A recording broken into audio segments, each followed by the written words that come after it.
Today on Cyberwork, I get to talk with Jackie Olshack, project management professional, about the role of project management in cybersecurity.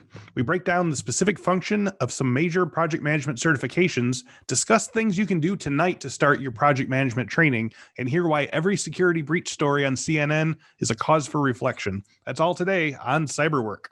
Also, mark your calendars because Cyberwork is going live on the internet, of course.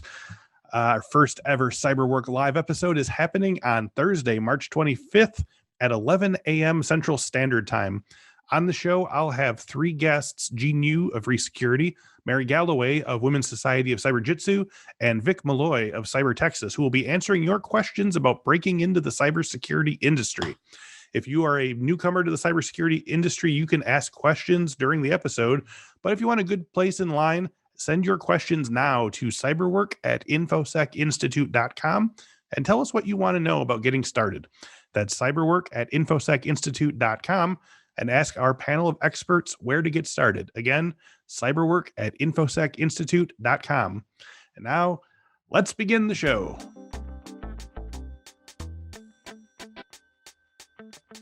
Welcome to this week's episode of the Cyberwork with Infosec podcast. Each week, we talk with a different industry thought leader about cybersecurity trends, the way those trends affect the work of Infosec professionals, and offer tips for breaking in or moving up the ladder in the cybersecurity industry. Jackie Olshack worked almost 20 years as a legal secretary and paralegal for multiple patent corporate law firms. In the late 1990s, she began to realize that it was becoming harder to break the ceiling on her $58K salary as more and more attorneys were typing their own documents, managing their own calendars, and making their own travel arrangements, putting the future of her career in jeopardy. After some introspection, she decided to go back to college and pursue a science degree with plans to go to law school to become a patent attorney, but couldn't get her LSAT higher to get into even a fourth-tier law school. She now proudly thanks all those law schools that turned her down, preventing the dreaded $150K to $200K law school debit she would have incurred. She is now an analytical, top-performing SAFE-trained senior project management professional with 14 plus years of experience managing and implementing IT programs and projects successfully. I've been looking forward to having someone on the show that can explain the role of project manager in a cybersecurity sphere, because I think it's an interesting variant on what people in other industries think of as the responsibility of a project management role. So if you found yourself interested in project management as a career role, but also specifically in a cybersecurity sphere, but don't really know where to start, I'm hoping this episode will set you on better footing. Jackie Olshack, thank you for joining me today on Cyberwork. Glad to be here, Chris, and I admire your work, so very glad to be here. That's always lovely to hear. I really appreciate that. It should be noted that Jackie reached out to me on LinkedIn and said she really liked the show. And I immediately looked at her qualifications and said, "Ooh, project manager. I want to talk to a project manager on the show." So here we are. It could happen to you as well. So we'd like to start with our usual sort of origin story question. You talked about a little in your bio, but how did you get interested in project management and cybersecurity specifically? Was that something that piqued your interest, or was it sort of like, this is available to me now and I want to go for it? It was actually by accident. I was a project manager in healthcare, and I'd done it for a number of years. And I want to say around 2016, I noticed it just seemed like more and more folks were moving into project management. And I noticed more and more people pursuing the PMP. And I kind of got a little nervous. I thought, man, how am I going to differentiate myself from all of these new folks entering in? And I had a mentor, and this gentleman was senior VP of the PMO where I worked. Okay. And I said, hey, I want to do something different. I said, I want to be thrown in the fire. What do you got that's hot? Wow. And he sent me over to IT. We had fallen out of compliance. We had a number of systems that hadn't been properly patched. Some of them were old and needed to be end of life. I had no idea what any and all of that meant. And literally, I got thrown into it, and here I am today. That's cool. So, yeah, like I say, one of the purposes of the Cyberwork podcast is to showcase a variety of career roles and titles within the greater sphere of cybersecurity. And like I said, I've been wanting to feature a guest like you who's a project management professional, and especially one that has such a long and distinguished career, because I think it's sort of a misunderstood or poorly understood job role. So I'm hoping that people who are intimidated by the possibility of doing something like this because they can't imagine themselves with skills to fill the role will get a little better sense of it. So for those just considering this type of work, can you tell me what you do as a project manager or what a project manager does in a cybersecurity space? How does your work fit within the cybersecurity landscape of the company? Right. So definitely don't be intimidated. As you heard, I have a secretary background, so Okay. so it's doable. Yeah. But what I do on a daily basis, so I manage risk. I look at myself as someone who project manages an organization's risk. Mm. I make sure that their uh, critical infrastructure, their critical assets, that infrastructure that's critical to their survival, has security built in, and we try to do that from the beginning. And I manage all the nuances that goes along with that in the particular project that I'm assigned to. Does that help? And you can Yeah, dig in yeah, deeper. absolutely. Yeah. Yeah, So, when I think of like a project manager, I come from publishing originally. So when I think of a okay, project manager, there's the sort of steps are like, get the author on board, get the right. manuscript written, get the illustrations found. So this sounds like a similar thing where there's like a lot of different security things that are not, like you said, up to code or not Hmm. compliant. Hmm. So you're sort of like, whereas like the actual sort of security engineering team is like, I don't know where to start or whatever. You're saying, okay, prioritize this, then prioritize this. Is that sort of it? So, kind of, sort of, almost. So, I Okay. think of cybersecurity as like medicine. There are Hmm. many multiple facets, many specialties. You Right. have a heart doctor, eye doctor. So, with cybersecurity, there are different areas. I happen to work in right now identity access management. Mm. So, I'm responsible for managing projects that make sure the various systems that are privileged, those individuals who use those systems and have what I call godlike access, that they are using it appropriately, that they Yep. should have that access. Yep. And what are they doing when they are using the system? But there are other areas. I mentioned vulnerability management. Systems need to be patched. And we all know that we have certain systems we need to upgrade. We need to Oh install yeah. various patches. So project managers manage that, and there's a whole lot that goes into that. Yeah. Um, Credit cards, the payment card industry. If you're an organization and you accept credit cards, there's a whole caveat of compliance issues and Mm. regulations and Mhm. just a whole bunch of nuances that go along with that. So it's huge, it's varied, and there's auditing. The audit function makes sure that the cybersecurity team is doing what it's supposed to do Okay. or has the proper safeguards in place to secure the infrastructure and those assets I mentioned, Right. so that the organization can thrive and survive, and do ultimately what the business objective is, Yeah. whatever that may be. Yeah, that's great. So yeah, you're looking at things from every angle in that regard. You're making sure that it not only that it gets done in an appropriate amount of time, but that once it's done, that it was done correctly to spec and everything. Is that right? Exactly, exactly. So to that end, what is your average workday like? I know it's probably different, a little bit different every day, but what are some things that you do every day as a project manager? Because I think people think, oh, I'll be a project manager, I'm doing a little of this, a little of that, but like I imagine most days you're like, I'm doing 3 hours of this paperwork, or I'm doing this thing, or whatever. So what is your day to day look like? So for me, I feel like every day, probably 60% of my day, I'm in a meeting. So I'm Yep. either facilitating a meeting, I'm either attending a meeting, someone wants me to give an update, or we're putting out fires, Right. trying to fix an issue that cropped up unexpectedly. But meetings, more meetings, Yeah. working with dashboards. Usually senior leadership wants to know, how are you performing against various metrics? So I'm constantly tracking progress. I'm constantly showing uh, value, and that's usually in the form of dashboards and various executive summaries and status reports that give folks insight into what we're doing and how we're progressing. essentially return on their investment. Yeah. Now, are you a project manager in the sense, do you have other project management professionals underneath you, or are you the entire department? So no, I am a project manager managing the resources assigned to the particular Yeah. project I'm on. But Got it. there are project managers that definitely manage project managers, and usually they're called program managers. Okay. Okay. Mhm. So that's like sort of like the next step up in the ladder or whatever, or is it sort of a lateral move? It depends on the environment you're in. Depends on what you're looking for. And It's yeah. definitely people management. So if you're managing project managers, I think of that as just a people management. Right. But it depends on the company you're at and the environment, because many times I talk with project managers and they're what I call functional project managers, meaning they're not just project managing, they're actually doing some of the work.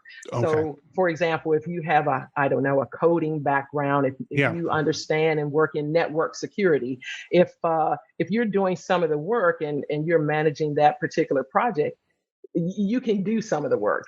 As opposed Yeah. to me, I've got a team and someone on the team is a network specialist, or Got it. they're a solution architect and they're building the security in the system that I'm for the project that I'm managing, and I'm not necessarily the technical specialist, if you will, Mhm. that can do that work.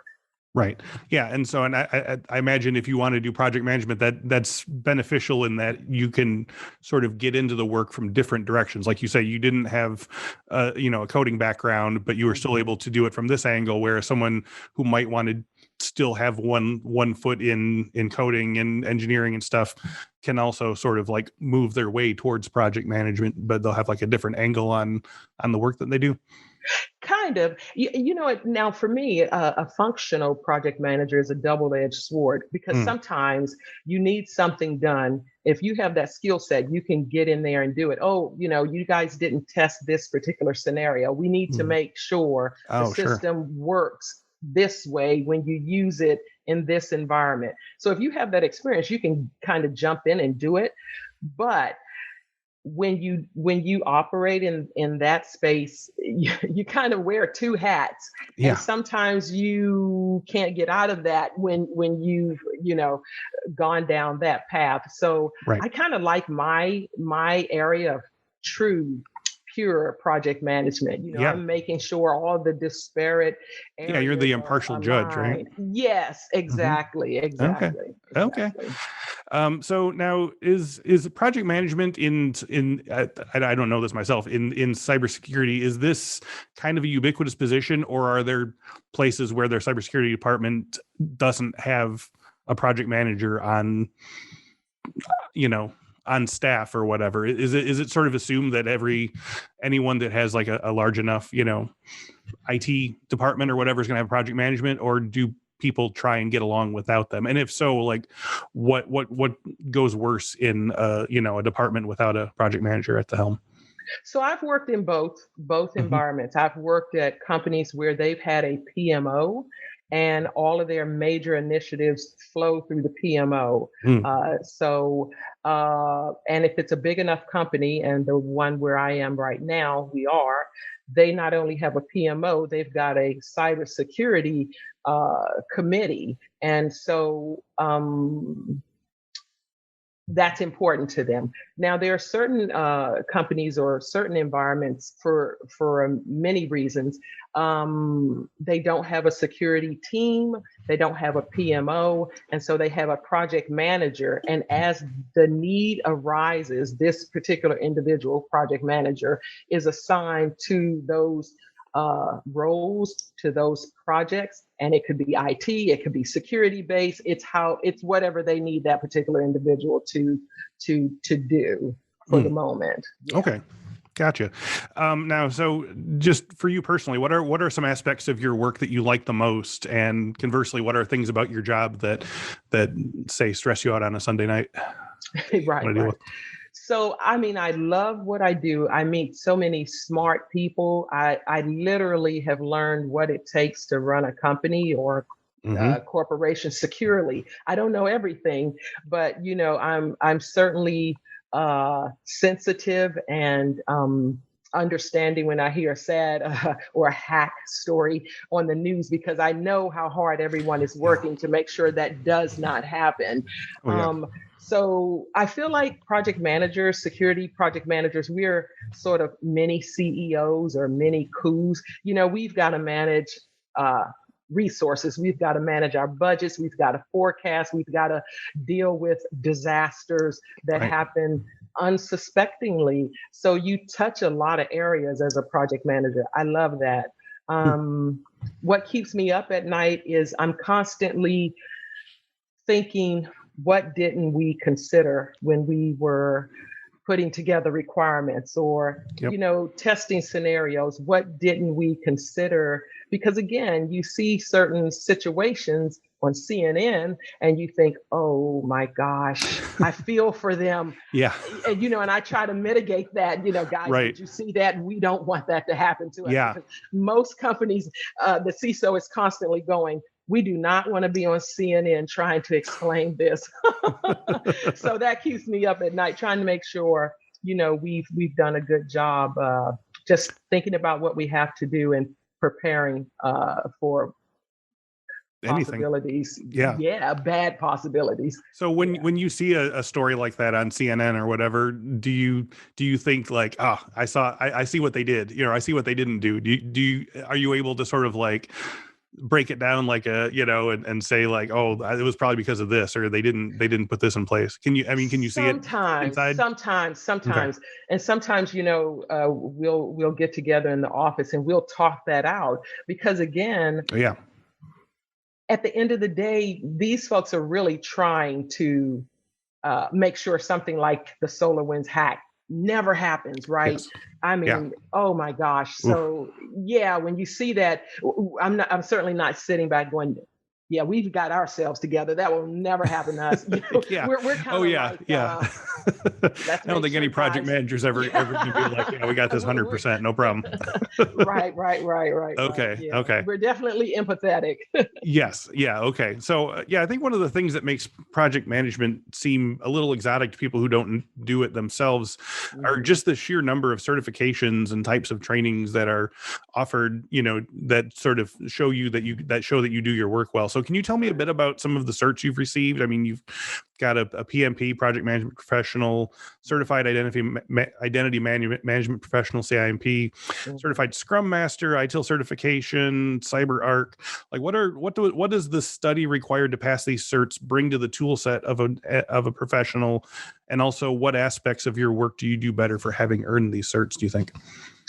So for me, when I first got started back in the 2000s, I just didn't know how to manage a project.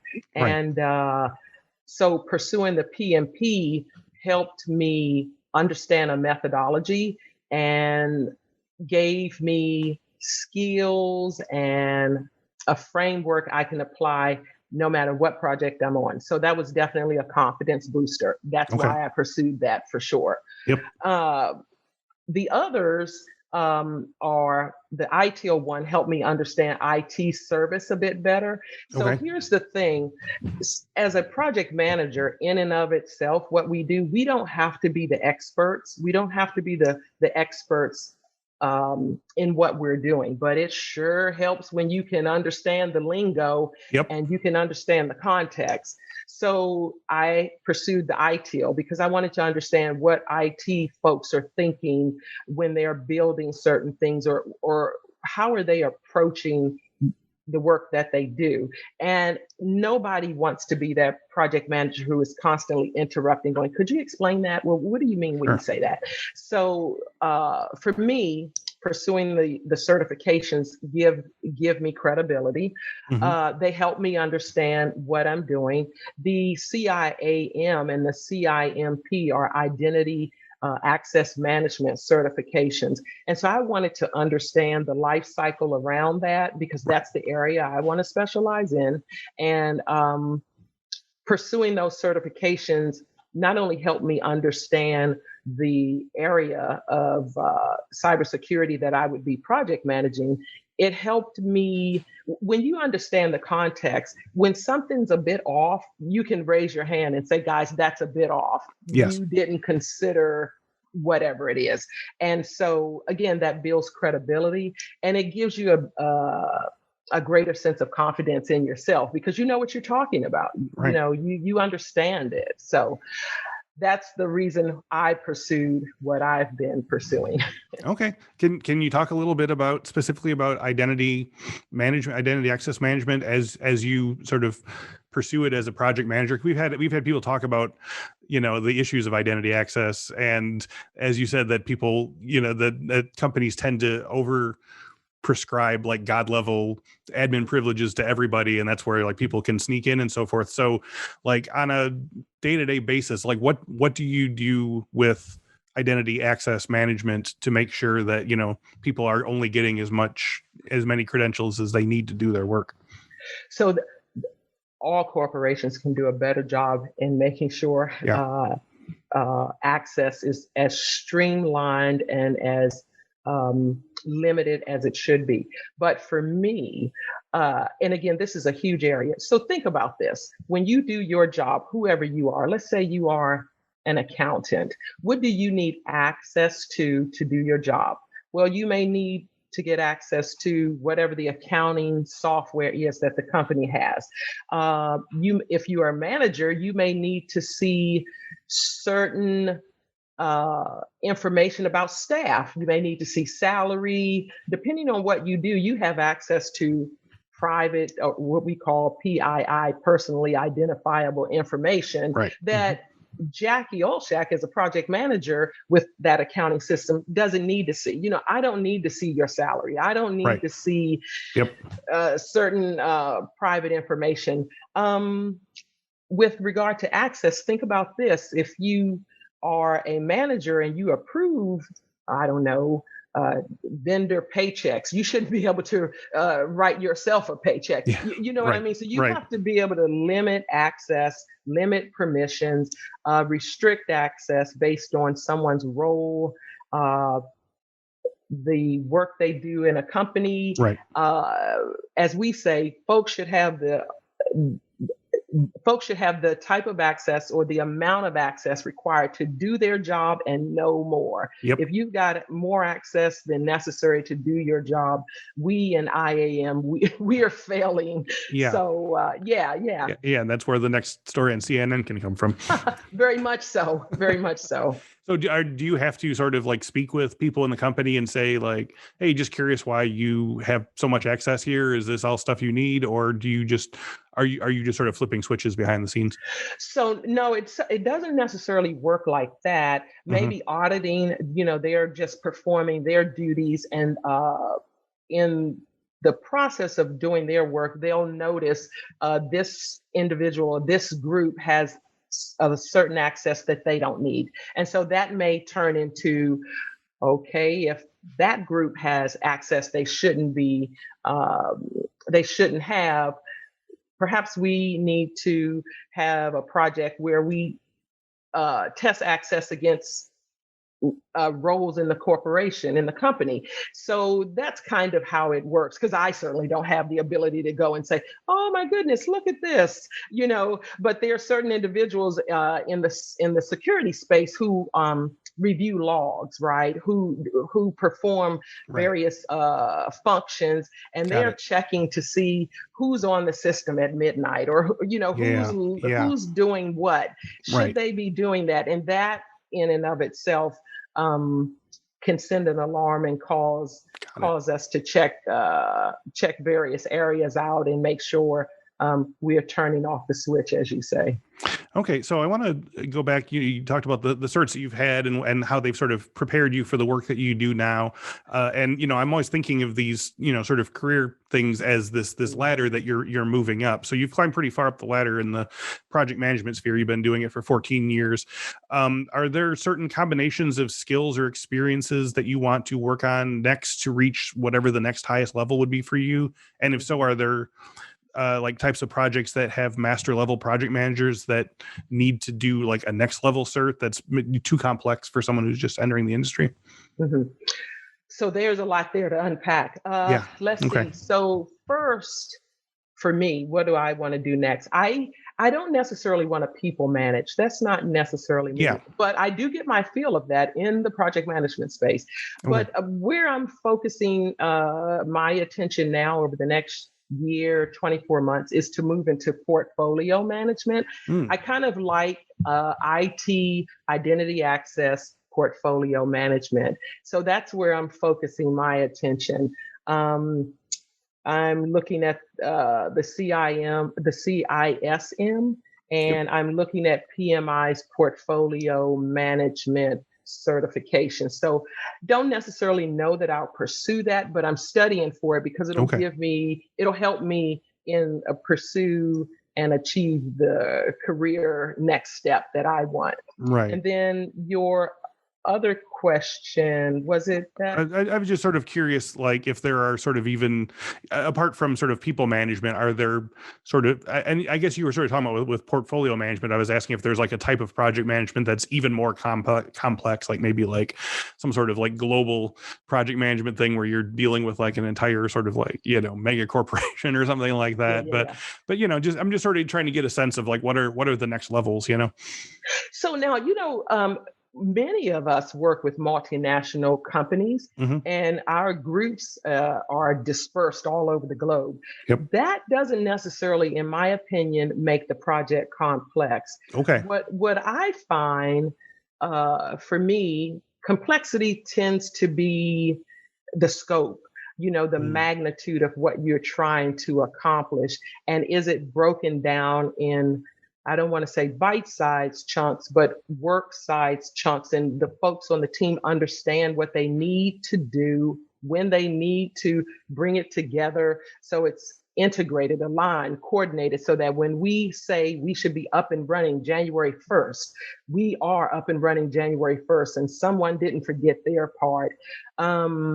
So to me, the complexity is the scope, the Okay. magnitude, and making sure uh, the individuals on the team understand what's needed from them, and then they do the work and complete the work. Right. Right. But yeah, so that's what I think of as complexity. Now there are many, many, many, many people in the field, and they don't have any certifications. Right. So I'm always amazed at those folks. How they did that, I don't know. Right. But I work with many people. They don't have certifications. They learned on the job. Right. So it's not required. Yeah. But I will say, from my from my experience, certifications can be used to weed you out. Yes. So, many Absolutely. jobs are, you must be PMP certified, or you Yeah. must have Yeah. You're not even Agile. gonna show up in their through their filtering software. Exactly. Yeah. Exactly. Yes, yes, yes.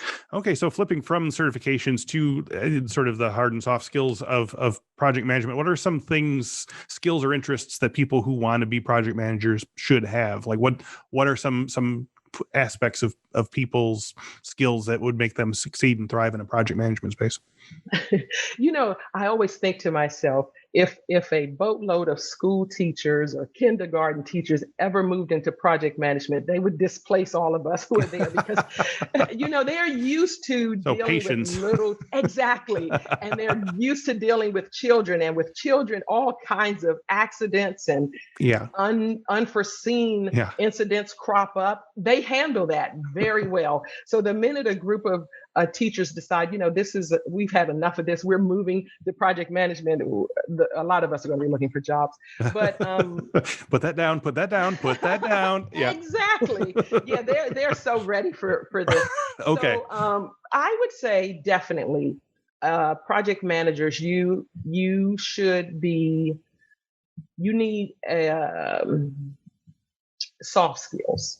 Mm-hmm. You've got to be comfortable with change. You've got to be comfortable dealing with stressful situations. I mean, there are times I've had people on my projects just break out and cry, just Yeah. literally, what in the world?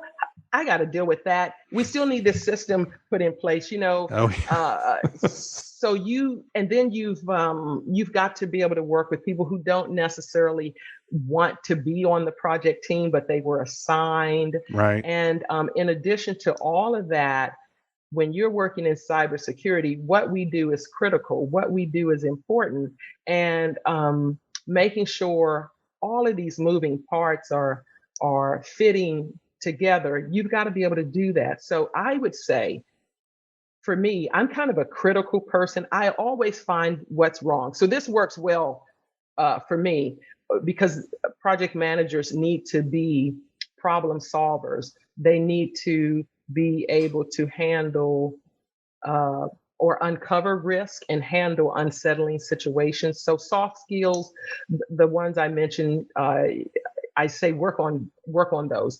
And again, if you are someone who can handle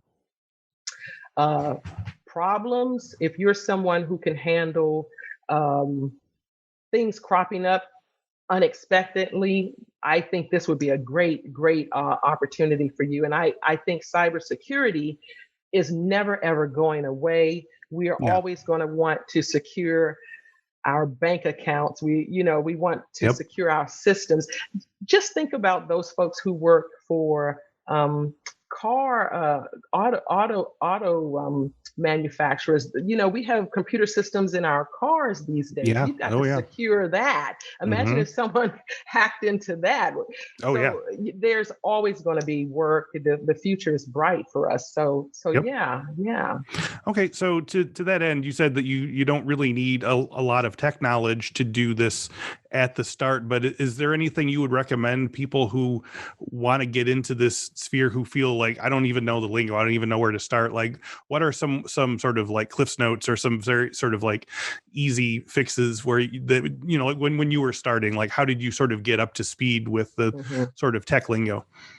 Oh boy, when I first started, man, my first year was painful. Yeah. What I would say is you don't need to be techie like a computer science or an engineering degree per se.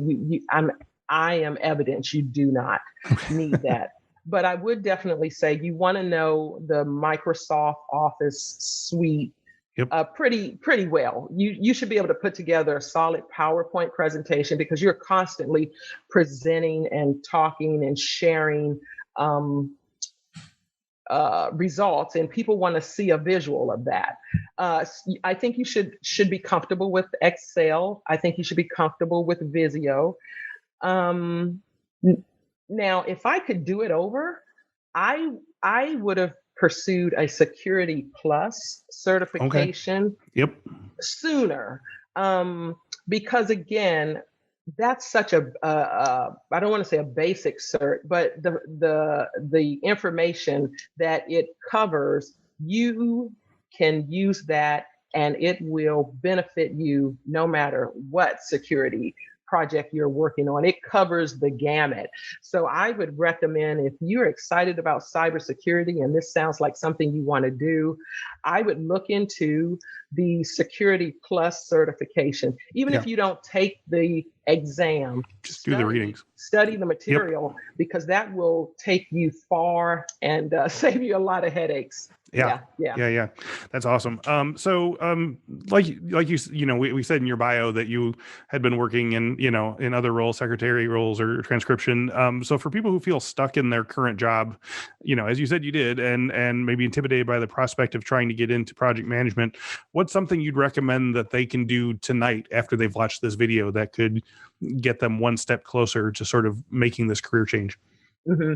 So first thing is I would probably just go on YouTube and maybe do a search for cybersecurity project management, or visit Infosec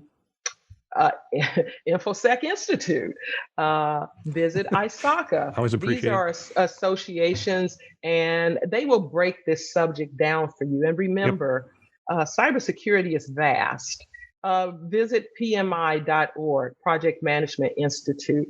You don't necessarily need to pursue a certification. You don't need to join, but just availing yourself to the information, it's going to answer a lot of questions you have. And I think it's going to put to rest some of the fears or anxiety you may have. I can't do that, or I need to be a genius. I don't know where to start. Job. Exactly. So I just think if you had to do something tonight, do a YouTube search. Yeah. Go to Infosec Institute, ISACA, PMI, do a little bit of research. Beautiful. So as we wrap up today, this has been so much fun. Thank you again for joining me today, Jackie. But I was curious if project management has changed at all, sort of procedurally, in the face of work from home and COVID. Has this changed your workflow in any way, not being on premise? That's so funny. No, when No. I started back in 2006, I was work from home, and that was so hard to get used to. It's like, work from home. Right. I can do that. Yeah. But so for me and many project managers that I know, it hasn't impacted us. This hasn't changed our work style. It hasn't impacted the work I do. Now, I do know there are folks who this is new to them. They've always been in the office, so it's getting used to it. But for the most part, and I've worked at some large companies, most of the PMs were work from home. Okay. Oh, nice. All right.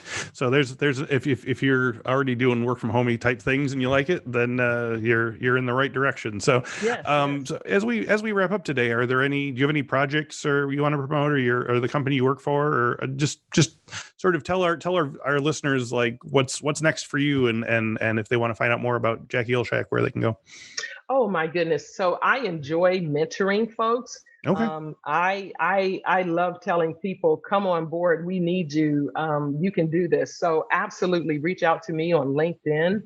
Would love to talk to you. Would love to answer your questions. You can do this. Mm-hmm. Love it. You can do this. Well, Jackie, thank you so much for being here and telling me about this aspect of cybersecurity that I don't think we get to hear about all the time. So I really appreciate it. Yes. So as always, thank you all for listening and watching. New episodes of the Cyberwork podcast are available every Monday at 1 p.m. Central, both on video at our YouTube page and on audio wherever fine podcasts are downloaded. I just wanted to point out that we are having our first Cyberwork Live on March 25th. That's a Thursday at 11 a.m. Central time. We're going to have 3 former guests of the show. We're going to have Jean Yu of Resecurity, Mary Galloway of the Women's Society of Cyber Jitsu, and Vic Malloy of Cyber Texas. And they are going to, as Jackie has said here, they're going to answer questions from listeners who are novices in the field, people with 0 to 4 years of cybersecurity experience, of what to do first and what to do next. If you want to ask a question for Cyberwork Live, we have an email address now, cyberwork@infosecinstitute.com. Drop us a note, drop us a question. Thank you again to Jackie Olshack, and thank you all for watching and listening. We will speak to you next week.